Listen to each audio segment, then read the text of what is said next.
সচিবালয়ে ঘাপটি মেরে থাকা হাসিনার দালালেরা তাদের অপকর্মের ফাইলগুলো আগুনে পুড়িয়ে দিয়েছে বলে মন্তব্য করেছেন জাতীয় নাগরিক কমিটির মুখ্য সংগঠক ও জুলাই শহীদ স্মৃতি ফাউন্ডেশনের সাধারণ সম্পাদক সার্জিস আলম। আমলাতন্ত্র ও প্রশাসনে যেসব চাটার দল এখনো ঘাপটি মেরে লুকিয়ে আছে তাদের শেকড় উপড়ে ফেলা হবে বলে হুঁশিয়ারি দেন তিনি। বৃহস্পতিবার দুপুরে নিজের ভেরিফাইড ফেসবুক আইডি থেকে দেওয়া এক পোস্টে তিনি এই মন্তব্য করেন। সার্জিস আলম বলেন, বিগত ১৬ বছরে আওয়ামী লীগের যারা চাটার দল ছিল তাদের মধ্যে অন্যতম একটা অংশ এই আমলারা। এদের ওপর ভর করেই হাসিনা তার ক্ষমতা কুক্ষিগত করে রেখেছিল। তিনি আরো বলেন, যখনই বিপ্লবীরা হাসিনার অপকর্ম, চুরি, লুটপাট, দুর্নীতির দিকে নজর দিয়েছে, সেগুলোর বিরুদ্ধে তদন্ত শুরু করেছে, তখনই সচিবালয়ে ঘাপটি মেরে থাকা হাসিনার দালালেরা তাদের সব অপকর্মের ফাইলগুলো আগুনে পুড়িয়ে দিল। রাষ্ট্র সংস্কার করতে হলে প্রশাসনে ঘাপটি মেরে লুকিয়ে থাকা চাটার দলকে শেকড় থেকে উপড়ে ফেলতে হবে। সাবধান করার সময় আর নেই।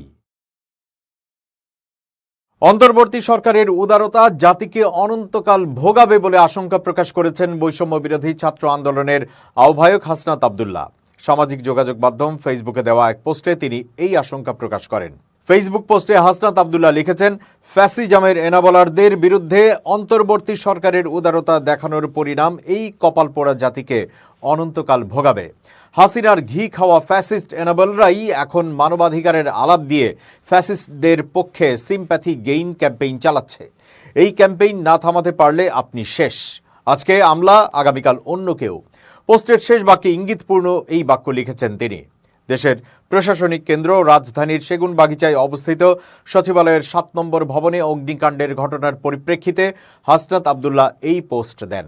বুধবার দিবাগত রাত ১:৫২ সচিবালয়ে আগুন লাগার খবর পেয়ে ফায়ার সার্ভিস ঘটনাস্থলে পৌঁছে আগুন নেভানোর কাজ শুরু করে।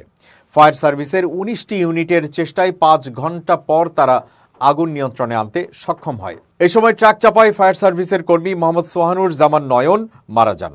এখন পর্যন্ত আগুনের কারণ বা ক্ষয়ক্ষতির পরিমাণ জানা যায়নি। স্বরাষ্ট্র উপদেষ্টা অবসরপ্রাপ্ত লেফটেন্যান্ট জেনারেল মোহাম্মদ জাহাঙ্গীর আলম চৌধুরী আগুনের ঘটনায় উচ্চ পর্যায়ের তদন্ত কমিটি গঠন করা হবে বলে জানিয়েছেন। কমিটির সদস্য ৫ থেকে ১১ জন হতে পারে বলেও জানান তিনি।